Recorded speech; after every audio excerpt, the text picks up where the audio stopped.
भारताने केलेल्या ऑपरेशन सिंदूर नंतर पाकिस्तानने सीमेलगतच्या भागात गोळीबार सुरू केला। तसेच भारतीय लष्करी तळांना लक्ष्य करण्याचा प्रयत्न केला। मात्र भारताने पाकिस्तानचे हल्ल्याचे सगळे प्रयत्न हाणून पाडलेत। पाकिस्तानकडून येणारे ड्रोन हवेतच लष्कराने पाडलेत। दोन्ही देशांमध्ये सध्या तणावाची परिस्थिती आहे। या पार्श्वभूमीवर देशातील अनेक राज्यांमध्ये शाळा आणि महाविद्यालय बंद ठेवण्यात आली आहेत। अनेक ठिकाणी फटाके फोडणे आणि ड्रोन उडवणे यावर सुद्धा आता बंदी घालण्यात आली आहे। कुठे काय काय बंद आहे आपण पाहूयात ग्राफिक्सच्या माध्यमातून। जम्मू काश्मीरमध्ये शाळा महाविद्यालय बंद ठेवण्याचे आदेश।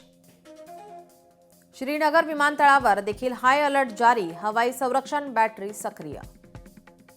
दिल्लीमध्ये देखील हाय अलर्ट जारी, सर्व अधिकाऱ्यांच्या रजा रद्द।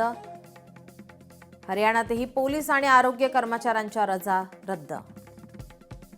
राजस्थानमधील 5 जिल्ह्यांमधील शाळा पुढील आदेशापर्यंत बंद। पंजाबमध्ये 3 दिवस शाळा महाविद्यालय बंद।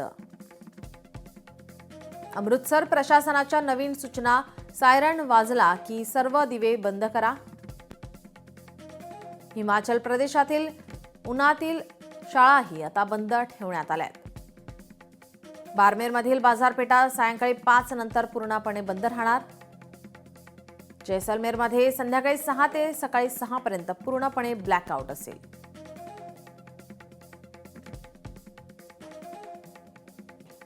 राज्यात कुठे काय बंद? माउंट अबूमध्ये रात्री 8 वाजल्यापासून वीज पुरवठा खंडित होणार।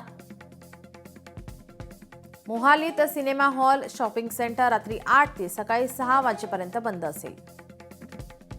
गुजरातमध्ये फटाके ड्रोन वापरण्यावर बंदी, अधिकाऱ्यांच्या सुट्ट्याही रद्द। तर गुजरातमध्ये फटाके ड्रोन वापरण्यावर बंदी, अधिकाऱ्यांच्या सुट्ट्याही रद्द करण्यात आलेल्या आहेत।